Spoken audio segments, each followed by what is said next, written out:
Istume käesoleva aasta kõige oodatuimas elektriautos ehk siis Škoda Enyaqis.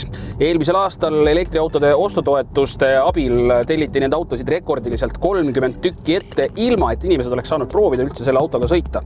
Ja olgem ausad, ma hakkan tasapisi võib-olla juba ka taipama, miks see auto nii popp on, sest ruumi siin on päris palju, sõidumugavust ja muud põnevat hakkame nüüd enda jaoks avastama. Rubriigi toob teieni Alexela. Muudame maailma.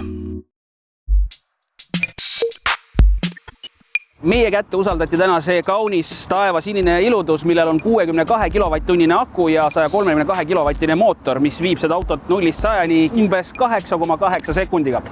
On saadaval ka vähe suurema akuga ja pisut võimsama mootoriga auto, mis spordib 0-100 umbes 8,6 sekundiga ja varsti peaks Eestisse jõudma ka 4-veoline versioon, mille kiirendus on juba veelgi parem, ehk siis kuskil umbes seal 6,5–6,9 sekundit.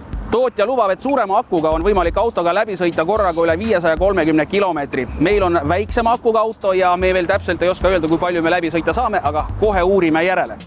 Hakkame siis vaikselt minema, praegu nullisime andmed ära ja siirdume maanteele.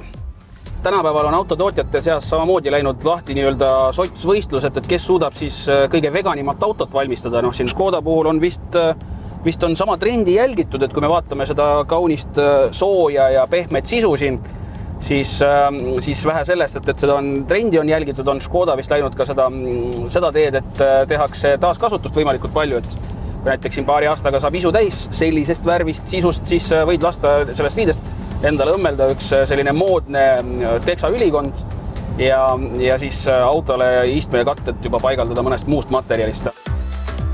Keskkonsooli ehib ikka päris pirakas ekraan ja ma usun, et kui siin vähe nutikamad mehed suudaksid selle auto nii-öelda enda käe järgi ära seadistada, siis ei saa välistada seda, et siin on võimalik isegi kuskil parklas näiteks olles vaadata selle ekraani pealt suure paugu teooria mõnda uut osa või võimalik vaid Venemaal võib-olla isegi. Et Venemaast pole võimalik mõistusega aru saada. Enyaqi sõiduulatuse testimiseks võtsime suuna Peterburi maanteele ning liikusime liiklusreeglitele vastavalt. 110 kilomeetrise tunnikiiruse juures oli energiakulu ühtlaselt 22,5 kilovatt-tundi 100 kilomeetri kohta. Kui teel olles vajate särtsu juurde, siis näiteks 160 kilovati ultrakiirlaadijaga saab selle aku 80% täis vaid 38 minutiga.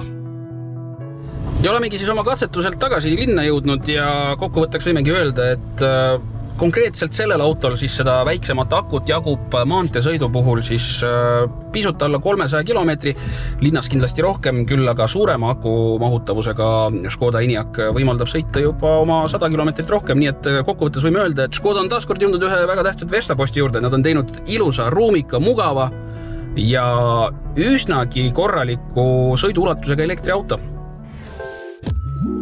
Rubriigi toob teieni Alexela. Muudame maailma.